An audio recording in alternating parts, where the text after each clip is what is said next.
regulating mining cryptocurrency depends entirely on the will of a government. Whether it's beneficial or not, it's from the government to decide. My best guess is that a government will be able to then track the profits and the revenues generated by miners and being able to tax accordingly. So yes, from government perspective, it's good to regulate the mining process so that they can take control of the tax value of it.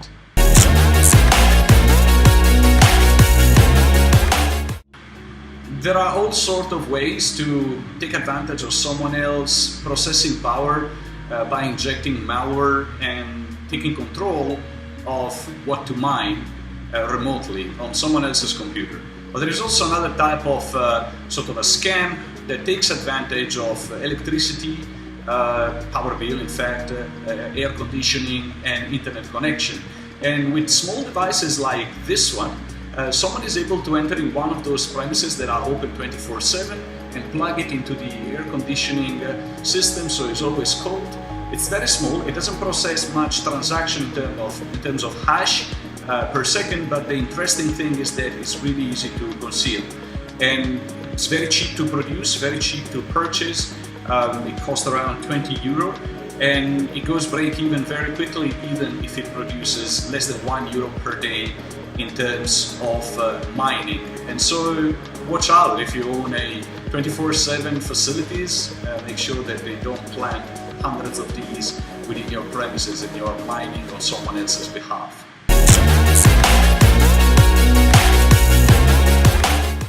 When it comes to the growth of blockchain inside the financial sector, I see a huge potential for industry that require validation. One, for instance, is insurance, which to me it's the one that is lagging behind probably a little bit too long. When you apply for a life insurance, for instance, everything is based on trust. Whatever you say that you don't have as a condition is what the insurance will take as a fact, provided that you don't need to go for a medical examination. And even if you go for a medical examination and you are rejected from one insurance, there is no traceability of your inability to apply for an insurance in another country, or it's not so clear, not so obvious, not so transparent. So I think in that case all the transaction could happen on blockchain. When it comes to the financial sector, applying for a loan is pretty much the same story. When you apply for a loan, the bank asks you for your salary, your employment records, and whether you have any liabilities or any other loan. These processes might take up to 2 to 3 weeks. Depends on which country you live, but in blockchain it will take literally 1 second to process this type of information.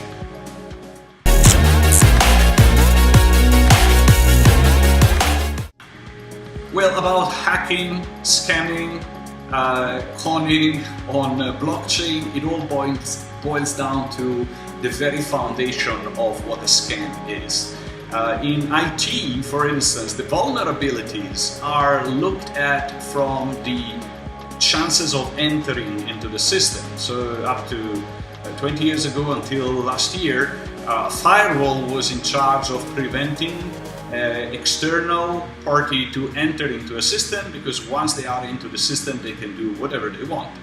And blockchain is very different because it has to bring in all the memories of the other blocks. And if it doesn't do so, there is no chance they can do anything at all, even after entering into the system. In other words, it's like if I enter into my neighbor's property and I pretend to be my neighbor. The wife of my neighbor will be immediately sure that I am not the husband. Not because of the way I look, even if I look exactly like my neighbors, she will be able to validate my existence based on memories that she has and I am not able to recall. So even if the door is open all the times, I will not be able to hack that system because it's based on memory. Blockchain works the same way. So when we look at the scams or the vulnerability, generally is someone taking advantage of one single factor, which is end transaction. Entering with a password, transfer the money to another wallet, and end of the story. In terms of vulnerability now, the common practice is to always establish a third-party assessment, especially for ICOs. The idea that the smart contract is designed by one team and assessed by another team.